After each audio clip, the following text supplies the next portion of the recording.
আসসালামু আলাইকুম রহমতুল্লাহ বারাকাতুহু। কেমন আছেন আপনারা সবাই? আশা করি ভালো আছেন।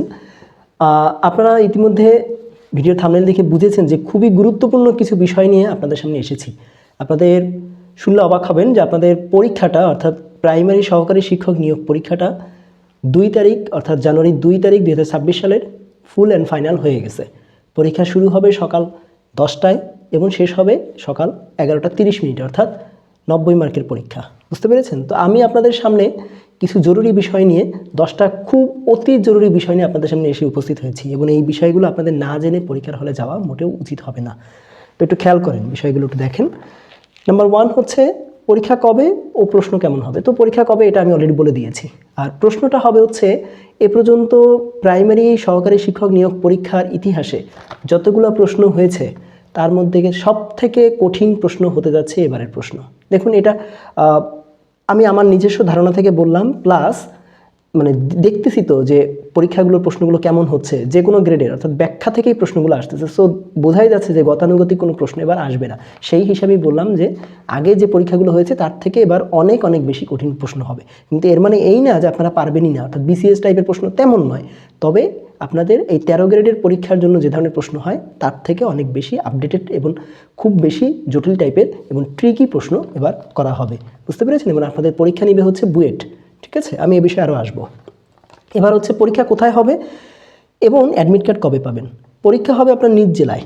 ঠিক আছে, আর অ্যাডমিট কার্ড পাবেন হচ্ছে আজকে হচ্ছে আমি যখন ভিডিওটা আপনাদের সামনে নিয়ে এসেছি তখন হচ্ছে 22 ডিসেম্বর 2025। আপনারা অ্যাডমিট কার্ড পেতে যাচ্ছেন 24 বা 25 ডিসেম্বর 2025 থেকে ইনশাল্লাহ। ঠিক আছে, এবার আসেন 3 নম্বর প্রশ্ন, তা হচ্ছে কাটমার্ক কেমন হতে পারে। দেখুন, এই কাটমার্কটা নির্ভর করে হচ্ছে আপনার যে নিজ জেলার ওই যে উপজেলাতে আপনি পরীক্ষা দিচ্ছেন সেটা হতে পারে সদর বা নিজস্ব উপজেলায়, ওইখানে যে পরিমাণ সিট আছে তার উপরে। এটা কতটুকু বা কয়টা বা সিট আছে এটা কিন্তু কেউই বলতে পারে না।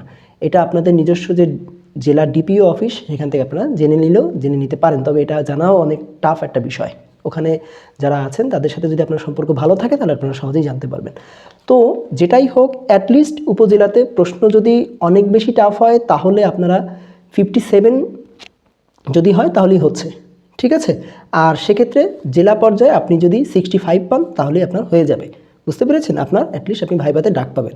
এই হচ্ছে যদি প্রশ্ন অনেক টাফ হয়। আর যদি প্রশ্ন এর থেকে যদি একটু সহজ হয় তাহলে 63 উপজেলা পর্যায়ে এবং 73 হচ্ছে জেলা, মানে আপনার সদরে। বুঝতে পেরেছেন? আমি আসলে সদর বোঝাতে চাচ্ছিলাম। অর্থাৎ 57 যদি প্রশ্ন অনেক কঠিন হয় তাহলে 57 উপজেলা পর্যায়ে, আর আপনার 65 হচ্ছে আপনার মানে সদরে। আর যদি প্রশ্ন একটু সহজ হয় তাহলে 63 হচ্ছে উপজেলা পর্যায়ে কাটমার্ক, আর হচ্ছে 73 হচ্ছে আপনার সদরে কাটমার্ক। এটা আন্দাজে বলা যাচ্ছে অ্যাটলিস্ট। এখন দেখা যাক প্রশ্ন কী হয়, এগুলো এদিক সেদিক হতে পারে। তবে যদি কেউ এই ধরনের পেরে থাকেন, এই কয়টা মার্ক দেখাতে পারেন, তাহলে নিজেকে অন্তত সেফ ফিল করতে পারবেন। এই জন্যই আপনাদেরকে আমার এটা বলা। এটা আমার পার্সোনাল পার্সপেক্টিভ। এটা অনেকে অনেক কিছু বলবে, বাট আমার জায়গা থেকে আমি এটা বললাম। ঠিক আছে, অর্থাৎ যে কয়টা পদ আছে বা পদের সংখ্যা যতটুকু সেই অনুপাতেই বলা আর কি। এবার আসেন নাম্বার 4, প্রশ্ন কারা করবে। এটা অলরেডি আমি অ্যান্সার দিয়ে দিয়েছি, তা হচ্ছে বুয়েট। এবার আসেন নাম্বার 5, তা হচ্ছে বুয়েট কি এর আগে প্রাইমারি সহকারী শিক্ষক পরীক্ষার প্রশ্ন করেছে? ইয়েস, বুয়েট এর আগে 2বার প্রাইমারি সহকারী শিক্ষক নিয়োগ পরীক্ষার প্রশ্ন করেছে। তা হচ্ছে 2019 সালে, এবং সেটা ছিল 1 থেকে 4 ধাপের সবগুলোতে। 2023 সালে সেটা ছিল 1 থেকে 3 ধাপের সবগুলো প্রশ্ন, এবং এবারে করতে যাচ্ছে তারা অর্থাৎ প্রথম 2 ধাপের। ঠিক আছে, অর্থাৎ আমাদের যে পার্বত্য চট্টগ্রাম যে ধাপ 3 আছে সেটার প্রশ্ন এরা করবে কি করবে না এটা নিয়ে এখন আলোচনা হয়নি। এবার আসেন নাম্বার 6, তা হচ্ছে বুয়েট 2025 সালে কি কি অধিদপ্তরের কোন কোন পদের প্রশ্ন করেছে এবং সেই পদগুলো গ্রেড কোনগুলো ছিল। খুব ভালো একটা প্রশ্ন, কারণ এটা যদি আপনারা একটু ভালো করে বুঝতে পারেন এবং এই প্রশ্নগুলো যদি একটু অ্যানালাইসিস করে পড়ে যেতে পারেন ব্যাখ্যাসহ, তাহলে আমার মনে হয় আপনাদের ধরতে সুবিধা হবে যে প্রশ্ন কী ধরনের হবে এবং কোন ক্যাটাগরিতে যাচ্ছে। বুঝতে পেরেছেন আপনারা? আচ্ছা, একটু খেয়াল করেন। নাম্বার 1 হচ্ছে 2025 সালে যেখানে তারা পরীক্ষা নিয়েছে অ্যাকাউন্টস অফিসার, এই পদে তারা পরীক্ষা নিয়েছে এবং এটা হচ্ছে কন্ট্রোলার যে অফিস আছে সেই অফিসের অ্যাকাউন্টস অফিসার পদে তারা পরীক্ষা নিয়েছে এবং এটা 9ম গ্রেডের। নাম্বার 2 হচ্ছে এক্সিকিউটিভ ইঞ্জিনিয়ার পদে, এবং এটা হচ্ছে প্রধান প্রকৌশলী দপ্তরে, অর্থাৎ যেটা 9ম গ্রেডের। এই দপ্তরের এক্সিকিউটিভ ইঞ্জিনিয়ার, যেটা হচ্ছে ইলেকট্রিক্যাল অ্যান্ড সিভিলের উপরে, এর পরীক্ষাটা তারা নিয়েছে। এরপরে আসেন নাম্বার 3, অর্থাৎ এটা হচ্ছে এফসিএমই যে দপ্তরটা আছে তার আন্ডারে অ্যাডমিনিস্ট্রেটিভ অফিসার, বুঝতে পেরেছেন, অর্থাৎ প্রশাসনিক অফিসার, এই পদের পরীক্ষা তারা নিয়েছে, এটা নবম গ্রেডের উপরে। এরপরে আসেন মেডিকেল অফিসার হিসেবে তারা পরীক্ষা নিয়েছে স্বাস্থ্য কেন্দ্রের, এটাও নবম গ্রেডের, ঠিক আছে। এরপর আসেন নাম্বার 5, ক্রাফট ইন্সট্রাক্টর হিসেবে তারা পরীক্ষা নিয়েছে বা ক্রাফট ইন্সট্রাক্টরদের পরীক্ষা নিয়েছে, এটা হচ্ছে DAERS এই দপ্তরের, এবং এটা হচ্ছে নবম গ্রেড। এবং পরবর্তীতে যেটা আছে তা হচ্ছে বিভিন্ন দপ্তরের মালি পদে তারা পরীক্ষা নিয়েছে, মালি আর কি। এবার আসেন 2025-এ তো পরীক্ষা নিয়েছে, 2024-এ তারা কোনো পরীক্ষা নিয়েছে কি নেয়নি এই বিষয়ে কোনো তথ্য আমি এখনও পর্যন্ত সংগ্রহ করতে পারলাম না, মানে আমি অনেক খুঁজেছি কিন্তু পাইনি, হয়তোবা তারা পরীক্ষা না নেওয়ার সম্ভাবনাই বেশি। এবার আসেন 2023 সালে কি পরীক্ষা তারা নিয়েছে, অর্থাৎ কোথায় কোথায় পরীক্ষা নিয়েছে একটু খেয়াল করেন 23 সালেগুলো। তা হচ্ছে নাম্বার 1 আইসিটি সেল, অর্থাৎ আইসিটি সেলের ডেটা এন্ট্রি অপারেটর, যেটা এই পদের পরীক্ষা তারা নিয়েছে। তারপর হচ্ছে পানি সম্পদ প্রকৌশল বিভাগের অ্যাসিস্ট্যান্ট টেকনিক্যাল অফিসার, এই পদে তারা পরীক্ষা নিয়েছে। বেশিরভাগই দেখবেন ইঞ্জিনিয়ারিং পদ, ঠিক আছে, হোক, বাট সেখানে যে অন্যান্য যে বিষয়গুলো, অর্থাৎ বাংলা ইংলিশ যেগুলো আসছে সেগুলো একটু ভালো করে দেখবেন, বা সাধারণ জ্ঞান যদি এসে থাকে সেগুলো দেখবেন। এবার হচ্ছে প্রধান প্রকৌশলীর দপ্তরে, এই দপ্তরের অ্যাসিস্ট্যান্ট ইলেকট্রিশিয়ান পদ এবং ইলেকট্রিশিয়ান যে পদ, অর্থাৎ অ্যাসিস্ট্যান্ট ইলেকট্রিশিয়ান এবং ইলেকট্রিশিয়ান যে পদ আছে, এই দুটো পদের পরীক্ষাও তারা নিয়েছে 2023 সালে, বুঝতে পেরেছেন। এই জায়গাগুলো তারা পরীক্ষা নিয়েছে এবং আপনাদের প্রাইমারি পরীক্ষা তো তারা নিয়েছেই। তো এই ধরনের যে জায়গাগুলোর কথা বললাম, এর প্রশ্নগুলো আপনার ব্যাখ্যা সহ এই কাইন্ডলি এই যে কয়দিন সময় আছে একটু দেখবেন, তাহলে আপনাদের পরীক্ষায় এই ধরনের প্রশ্নই মানে অ্যাটলিস্ট যদি হুবহু নাও আসে তো বুঝে যাবেন যে ওই ব্যাখ্যার ভিতর থেকেও প্রশ্ন আসতে পারে এবং ওই টাইপের ট্রিকি কোশ্চেনই আসবে। এবার আসেন নাম্বার 7 যে পয়েন্ট আছে তা হচ্ছে বুয়েট যে এবারে প্রাইমারি সহকারী শিক্ষক পরীক্ষার যে কম্পিউটারাইজড ও সফটওয়্যার বেসড যে নিবে তার প্রমাণ কি। দেখুন আজ এই যখন আমি কথা বলছি, এই 22শে ডিসেম্বর সকাল 10টা থেকে ঢাকার পলাশীতে অবস্থিত আইসিটি যে ভবনটা আছে, যেটা বুয়েটের আন্ডারে, মানে আইসিটি সেক্টরে যে বুয়েটের আন্ডারে যে ভবনটা আছে, যেটার নাম হচ্ছে CPA ভবন 6, এই জায়গাটায় একদিনব্যাপী প্রশিক্ষণ অলরেডি দেওয়া শুরু হয়ে গেছে এবং প্রশিক্ষণটা দেওয়া হচ্ছে যারা এই পরীক্ষায় যেসব দায়িত্বরত যেসব কর্মকর্তারা থাকবেন, স্যার থেকে শুরু করে বাকি যারা থাকবেন সবাইকে। এবং এটা ডিপি মহাপরিচালকের সাথেও কথা হয়েছে, ওনারাও এটা বলেছেন যেটা অলরেডি শুরু হয়েছে এবং পরীক্ষা যাতে সুষ্ঠুভাবে হয় তার জন্য এটা করা, এবং এই পরীক্ষায় যেন কোনো দুর্নীতি না হয় এবং যেন প্রশ্ন ফাঁস না হয় তার জন্য এইভাবে আইসিটি বেসড মনিটরিংটা করা হবে। যদিও সত্য কিন্তু আমরা জানি যে পরীক্ষায় দুর্নীতি হওয়ার সম্ভাবনা অনেক অনেক বেশি, আগেও হয়েছে এই বুয়েটের আন্ডারের পরীক্ষাগুলোতে, এবারও হওয়ার সম্ভাবনা অনেক বেশি, তারপরেও তারা চেষ্টা করবে যেন না হয়, ঠিক আছে। আচ্ছা যাই হোক, এবার আসেন নাম্বার 8, তা হচ্ছে পরীক্ষার প্রশ্ন কেমন হবে এবং কতটা ট্রিকি হবে। দেখুন এই জায়গাটার জন্য আমি আপনাদের কাছ থেকে 1 থেকে 2 দিন সময় নিচ্ছি। আমি প্রশ্ন 90 মার্কের একটা সেট প্রশ্ন আমি তৈরি করতেছি এবং আমার মনে হয় ওই প্রশ্নটা যদি আপনারা দেখতে পারেন, আমি আমার চ্যানেলে দিয়ে দিব, আপনারা আমার চ্যানেলে চোখ রাখবেন। ওই প্রশ্নটা না দেখে পরীক্ষা হলে যাবেন না, কারণ আমি এই পর্যন্ত বিগত সালে যে ধরনের পরীক্ষাগুলো নিছে বুয়েট, প্লাস এই যে টপিক, এই যে জায়গাগুলো কথা বললাম, এই জায়গাগুলো প্লাস বর্তমানে যে রিসেন্ট যে বিষয়গুলো চলতেছে, যে পরীক্ষাগুলো হচ্ছে, সব মিলিয়ে ঝিলিয়ে আমি 90 মার্কের এক সেট প্রশ্ন তৈরি করার কাজে এখনও আছি। ওইটা যদি করতে পারি আমি আমার চ্যানেলে দিয়ে দিব, গুগল ড্রাইভ থেকে হোক বা ওখানে সরাসরি প্রশ্নটা দেওয়া হোক বা ওখানে PDF আকারে হোক, যেভাবেই হোক আমি দিয়ে দিব, আপনারা সেখান থেকে দেখে নেবেন আমার চ্যানেলে পোস্ট যে সেকশনটা আছে সেখান থেকে। ইনশাল্লাহ আমি কাল বা পরশুর ভিতরে এটা দিয়ে দিব। এবার আসেন নাম্বার 9 পয়েন্ট, যেটা তা হচ্ছে পরীক্ষায় যেভাবে কৌশলী হবেন, অর্থাৎ পরীক্ষার সময় ওই যে আপনি যখন যাবেন তখন কীভাবে কৌশলী হবেন। মনে রাখবেন পরীক্ষার শুরু হচ্ছে 10টায় এবং পরীক্ষা শেষ হচ্ছে 11:30-এ। আপনাদের ঢুকতে হবে ঠিক 9টার ভিতরে, বলা আছে অ্যাডমিটে হয়তো বলে দিবে 9টার এদিক সেদিক যাওয়া যাবে না, কারণ অনেকগুলো কাজ আছে, কারণ ওখানে আইসিটি ভিত্তিক আপনাদের মনিটরিং করা হবে। তা না হলে কিন্তু যদি আপনি দেরি করেন তাহলে গেট বন্ধ করে দেওয়ার মতন, অর্থাৎ BCS-এর মতো গেট বন্ধ করে দেওয়ার মতন সম্ভাবনা থাকলেও থাকতে পারে। সো এই ভুলটা করেন না, 9টার মধ্যেই কেন্দ্রের ভিতরে একেবারে ঢুকে যাবেন, সব কিছু রেখে দিয়ে, এবং কোনো মোবাইল থেকে শুরু করে, কোনো ক্যালকুলেটর থেকে শুরু করে, কোনো ঘড়ি থেকে শুরু করে কোনো কিছু নেওয়া যাবে না। তারপরে অ্যাডমিটে কী কী নেওয়া যাবে না সেটা লেখা থাকবে, তবে ক্যালকুলেটর এ পর্যন্ত জানি যে নেওয়া যাবে না, বুঝতে পেরেছেন। আচ্ছা, প্লাস কৌশলী হওয়ার জন্য আমি এখানে মোট 5টা পয়েন্ট দাঁড় করিয়েছি। আমার বিশ্বাস এই 5টা পয়েন্ট যদি আপনারা ফলো করতে পারেন তাহলে পরীক্ষায় খুব ভালো করতে পারবেন, অর্থাৎ পরীক্ষার সময় যে স্ট্র্যাটেজিটা সেটা ফলো করতে পারবেন। আপনাদের ঘড়ি কিন্তু ওই হলের মধ্যে থাকবে, সো এটা নিয়ে টেনশন করার দরকার নেই। আপনাদের পরীক্ষা 90 মার্ক এবং 90 মিনিট, অনেক সময়, বুঝতে পেরেছেন, জাস্ট অনেক সময়। যারা পরীক্ষাগুলো দিচ্ছেন ইদানিং জানেন যে 100 মার্কের MCQ থাকে, তাই থাকে 60 মিনিট, সেখানে আপনাদের 90 মার্কের MCQ 90 মিনিট। সো আস্তে আস্তে পরীক্ষা দিলেই হচ্ছে। নাম্বার 2 হচ্ছে আগে ছিল 0.25 মানে কাটা যেত যদি আপনি একটা ভুল করতেন, কিন্তু মানে 4টা ভুলে 1 মার্ক কাটা, কিন্তু এবার তা না, এবার হচ্ছে 2টা ভুলে 1 মার্ক কাটা। বুঝতে পেরেছেন? এটা মাথায় রাখবেন, 2টা ভুলে 1 মার্ক কাটা।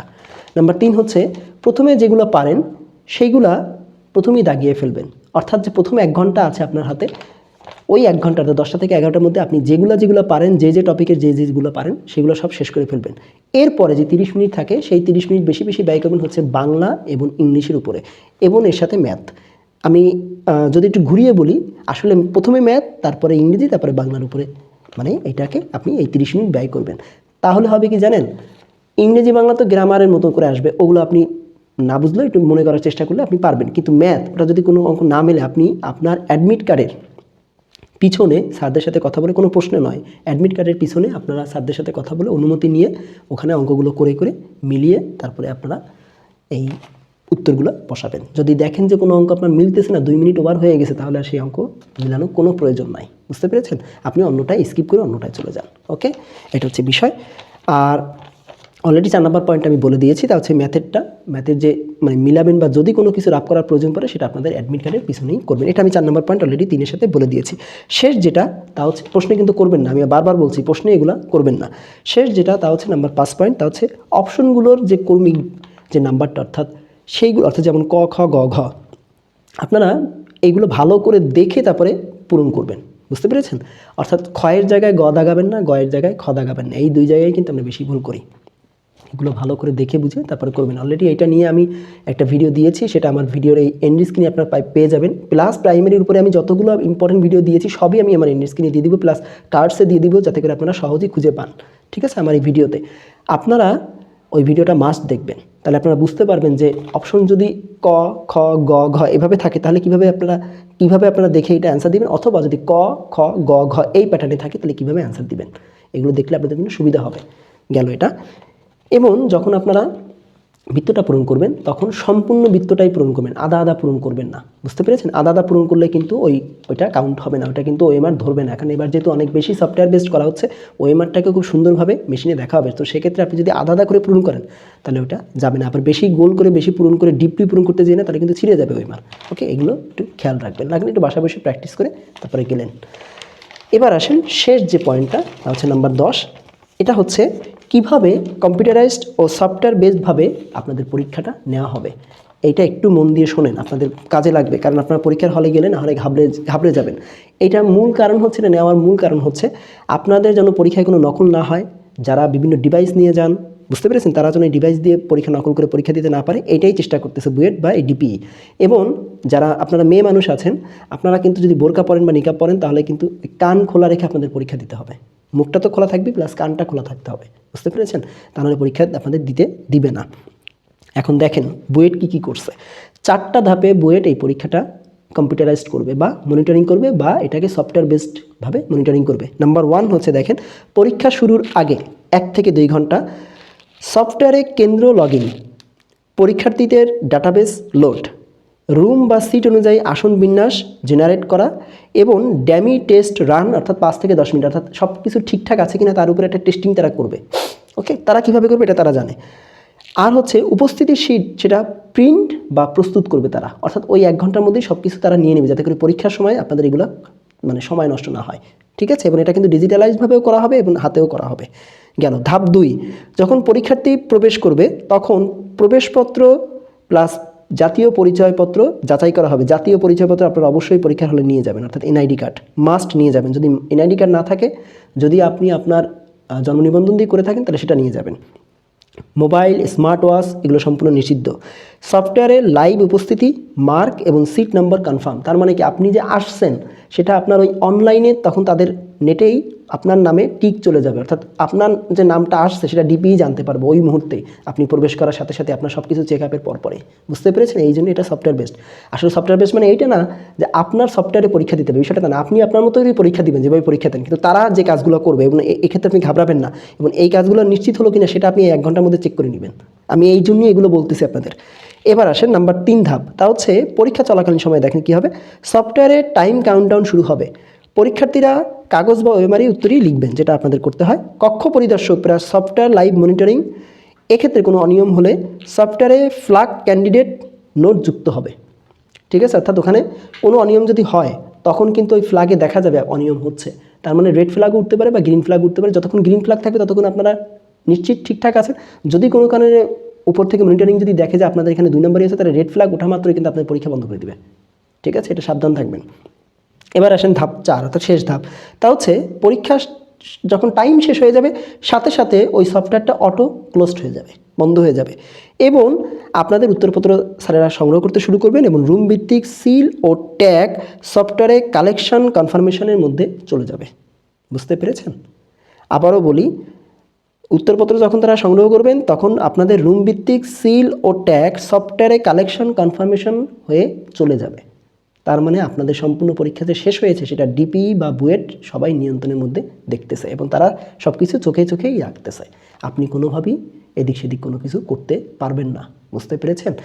অর্থাৎ দুর্নীতি যাতে না হয় সেটাই করার। এরপরে আরও অনেক কিছু আছে, তা হচ্ছে পরীক্ষার পরে তারা কী করবেন বা কোথায় কি, এগুলো আপনাদের জানা দরকার নেই, এটা তারা করবেন।